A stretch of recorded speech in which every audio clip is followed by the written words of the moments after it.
ఈరోజు అంబటి రాంబాబు గారి విషయంలో రాజకీయ గొడవలు ఏదైతే ఉన్నాయో, దీని మీద నేను ఒక విషయం చెప్పాలనుకుంటున్నాను. రాజకీయ కార్యకర్తలని ఉద్దేశించి, ముఖ్యంగా రాజకీయ కార్యకర్తలకు మాత్రమే. ఈ రోజున్న ఈ యువతరం రాజకీయ కార్యకర్తలు మీరు మీ భవిష్యత్తును మర్చిపోతున్నారు.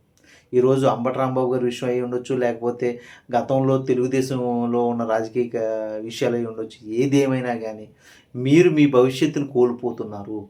ఈ గొడవల్లో ఇరుక్కుపోయి అది మీకు తెలియాలి. ఎందుకంటే మీకు తెలుసో తెలీదో గానీ 60 నుంచి 70 నుంచి 80s నుంచి 90s వరకు కూడా ఈ రాయలసీమ గానీ, గుంటూరు, విజయవాడ ఎక్కడ చూసినా కూడా రాజకీయ గొడవల్లో ఈ ఫ్యాక్షన్ పాలిటిక్స్ గానీ, లేకపోతే రౌడీయిజం పాలిటిక్స్‌లో చాలామంది రాజకీయ కార్యకర్తలే చనిపోయారు. అది మీరు తెలుసుకోవాలి. రాజకీయ నాయకులు ఎప్పుడూ బాగుంటారు.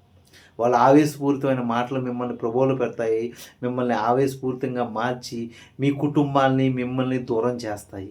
అది మీరు గమనించాలి. ఈరోజు మీడియాకి మీరు కనుక ఫోటోల ద్వారా మీరు చిక్కారంటే అది రాజకీయ కక్షా పరిణామంలో మారి జీవితాంతం మీరు పోలీస్ స్టేషన్ల చుట్టూను, కోర్టు చుట్టూను తిరుగుతూ, లేకపోతే రాజకీయ నాయకుడి యొక్క కత్తికి బలవుతూ బతకాలి. అది మీరు తెలుసుకోవాలి రాజకీయ కార్యకర్తలారా.